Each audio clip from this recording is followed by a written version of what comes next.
Nossa próxima atividade fala justamente sobre iniciativas, sobre inovação, e para tal, nós contaremos com a presença dele, que é diplomata de carreira, foi cônsul do Brasil para assuntos de inovação em São Francisco durante 4 anos, entre 2013 e 2017. Ele lidera o projeto Diplomacia da Inovação em Belo Horizonte, mestrando em Inovação Tecnológica e Propriedade Intelectual pela UFMG, tem pós-graduação executiva em Venture Capital pela Universidade da Califórnia, Berkeley. Desculpa, gente, eu não sei pronunciar essa palavra. E graduação em Relações Internacionais pela PUC Minas. Ele tem uma longa experiência no Vale do Silício e tem apoio de dezenas de empresas brasileiras, aliás, tem apoiado dezenas de empresas brasileiras que estão localizadas lá no Vale do Silício, que é nada mais, nada menos do que a mais inovadora região do mundo. Senhoras e senhores, com vocês, Juliano Alves.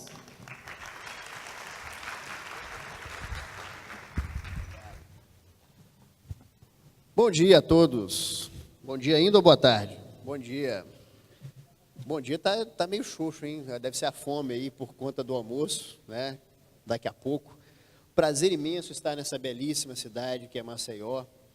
E poder falar de inovação, de empreendedorismo é sempre um momento muito especial. Eu tive a sorte de, enfim, querendo passar aqui o slide. Não está funcionando. Agora sim. Tive a sorte, o privilégio de poder representar o Brasil na região mais inovadora do mundo. Eu fui cônsul do Brasil em São Francisco para assuntos comerciais de ciência e tecnologia entre 2013 e até o finalzinho de 2016. Muito interessante esse período, porque eu pude justamente conhecer profundamente o Vale do Silício e pude testemunhar também o crescimento de algumas empresas que hoje em dia são empresas multibilionárias, grandes unicórnios, como o Uber, por exemplo, no momento em que essas empresas eram só uma ideia, era uma coisa assim meio esotérica, como assim um aplicativo de transporte, né? Isso não vai dar certo, isso nunca vai dar certo, ouvi demais isso, né? E essa é uma constante no mundo da inovação, de que toda ideia boa nunca vai dar certo, e de repente ali no final do meu período eu vi que o Uber estava valendo nada mais, nada menos do que 60 bilhões de dólares. O empreendedorismo é, de fato, hoje, né, o que vem sendo o grande motor das mudanças tecnológicas tão importantes que o mundo vem vivenciando hoje. Essa região aí conhecida como Vale do Silício, ela já há muito tempo é a mais importante do mundo, no sentido de se desenvolverem novas tecnologias. O Vale do Silício ele tem uma história que remonta principalmente período aí da Segunda Guerra Mundial até os dias atuais. Segunda Guerra Mundial é importante porque o Teatro de Operações do Pacífico, ele tinha o centro em São Francisco, e por conta disso, muitos armamentos americanos foram desenvolvidos na Universidade da Califórnia, em Berkeley. Por exemplo, a própria bomba atômica, infelizmente, a que foi atirada em Hiroshima e Nagasaki. Mas muitas tecnologias de uso dual e muitas empresas foram surgindo com o passar dos anos nessa região, por conta de uma cultura muito especial. É óbvio que há ali, né, disponibilidade de capital, ajuda do Estado, sobretudo no início, mas o Estado americano ainda é presente naquele ecossistema. Óbvio que as universidades, principalmente Berkeley e Stanford, cumprem um papel central para que aquela região concentre talentos, né, os mais importantes do mundo, mas existe uma cultura específica lá que fez com que lá o Vale do Silício tornasse o que é hoje, né, essa meca do empreendedorismo de inovação. E os aspectos culturais, nesse caso, acabam sendo fundamentais. É sobre isso que eu vou falar, mas só contextualizando, seria interessante mencionar o que é o Vale do Silício, uma região metropolitana, eu diria, né, centralizada em São Francisco, mas com 8 milhões de habitantes, concentra um PIB aí entre 800 a 900 bilhões de dólares. A gente pode dizer que os investimentos em Venture Capital giram em torno de 25 bilhões por ano. Venture Capital, que é um investimento de capital de risco em startups, né? aquele investimento de alto risco, porque a taxa de sucesso é baixa, né? Mas quando esse sucesso acontece, né, o retorno é muito alto, né? A gente tem, em média, 64 unicórnios, empresas com valor de mercado apreciado em mais de $1 bilhão.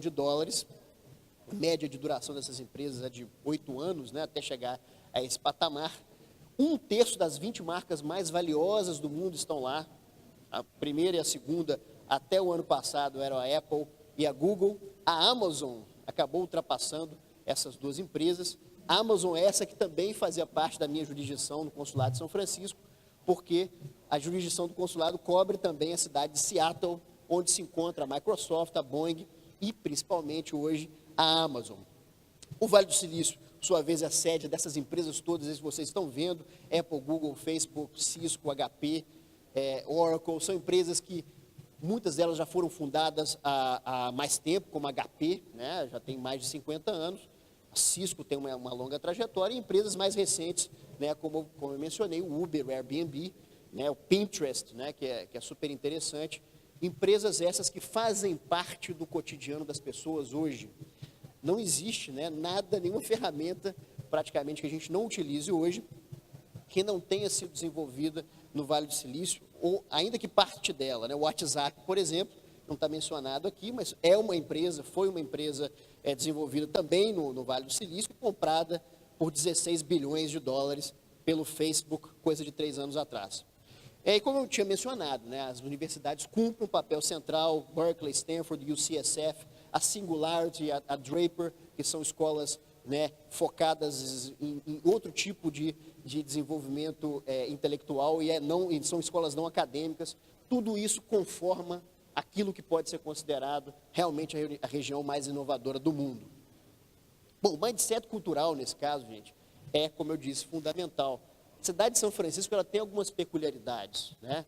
E isso fez com que lá realmente fosse um polo de criatividade sem igual. O Brasil é um país muito criativo, né? Talvez seja um dos países, se não for o mais criativo do mundo. Os Estados Unidos, que é um país também tão grande quanto o Brasil, ele tem também muita criatividade. Essa criatividade, ela não é encontrada em todas as partes dos Estados Unidos, né? Ela se concentra em algumas cidades, e São Francisco é uma cidade que tem esse apelo criativo, tem um mindset cultural voltado para a criatividade. Agora, como que essa criatividade se traduz, no final das contas, em desenvolvimento de tecnologias e inovação?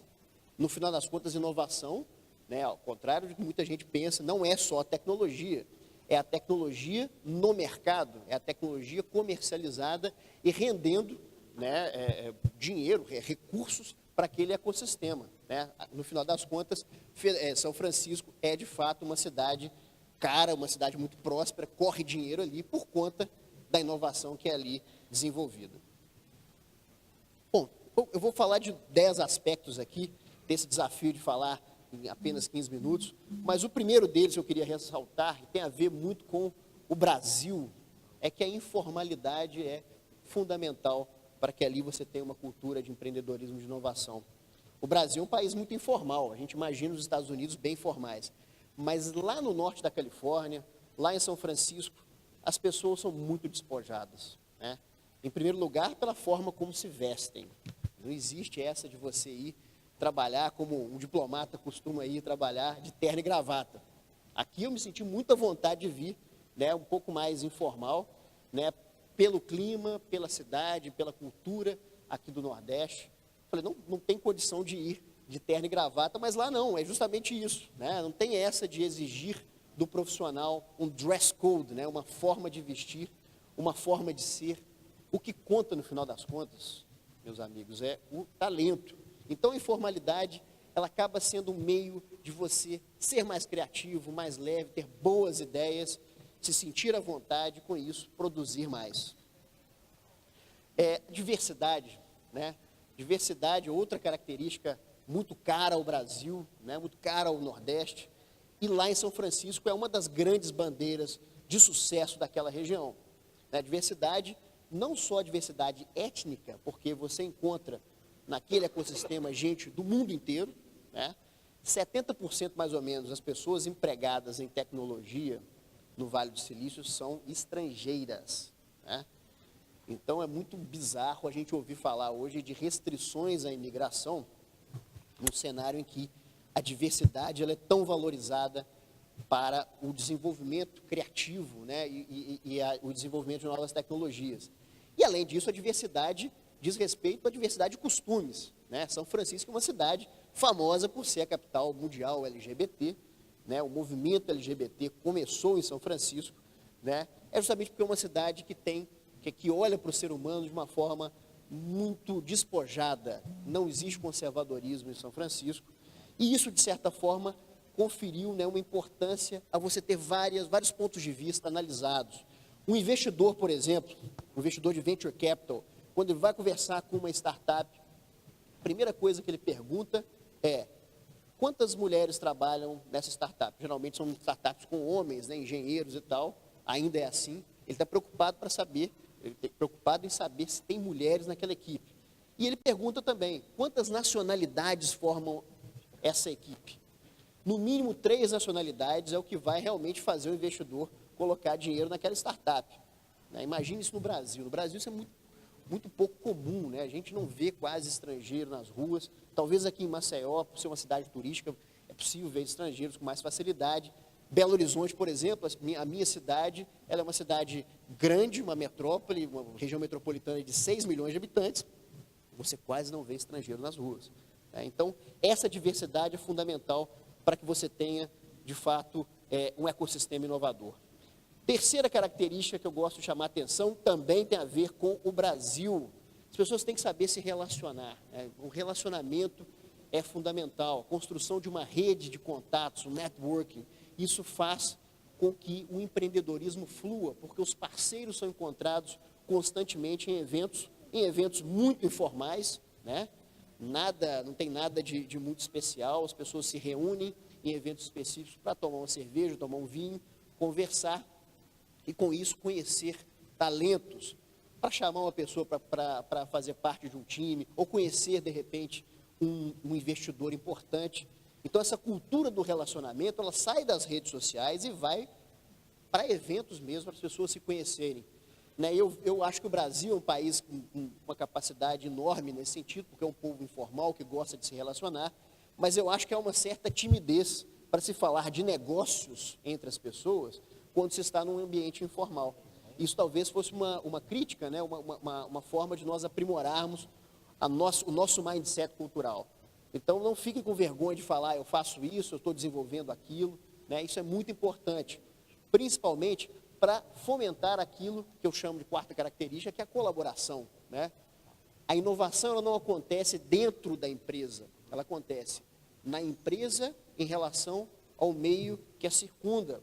Então, esse relacionamento construído, né, é justamente para gerar, né, avenidas de colaboração que podem surgir a qualquer momento, de todo tipo, para resolver um problema específico numa determinada empresa.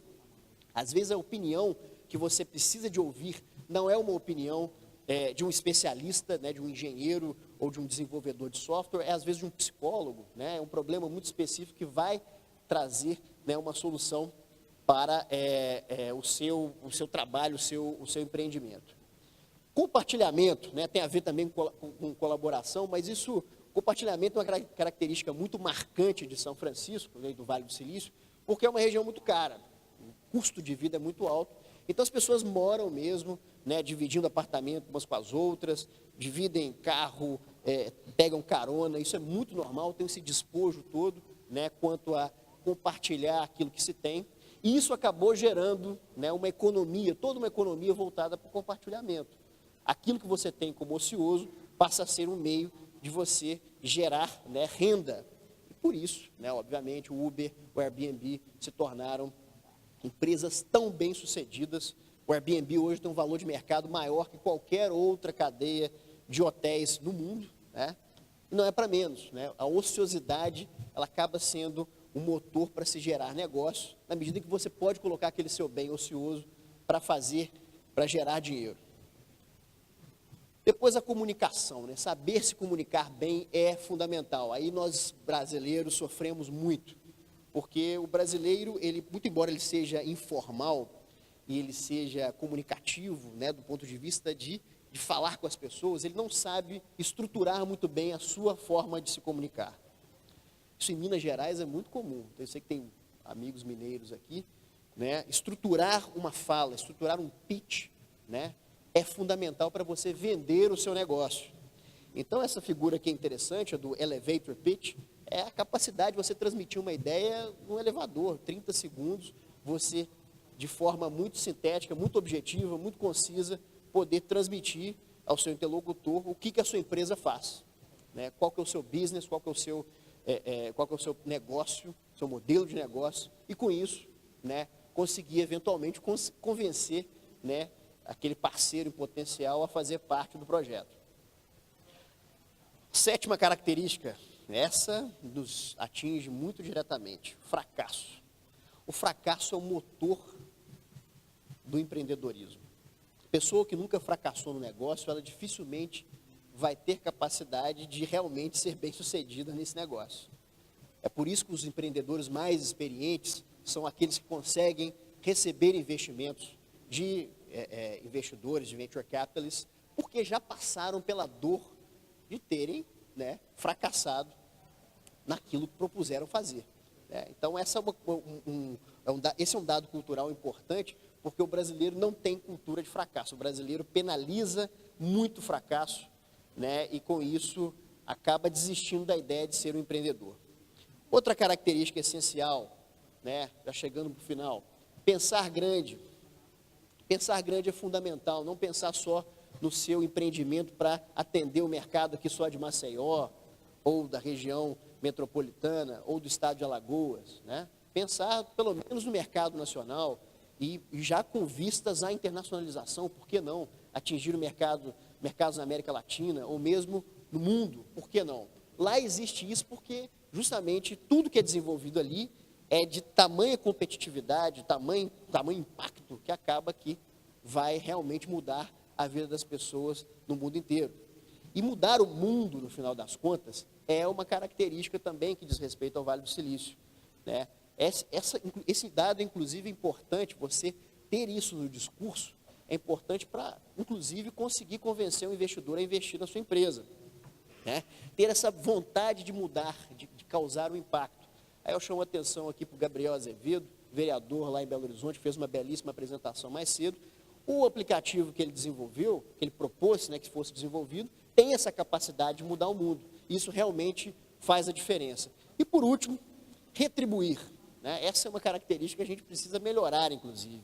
Se você cresceu naquele ambiente, naquele ecossistema que fez você chegar tão longe, fez você prosperar, né?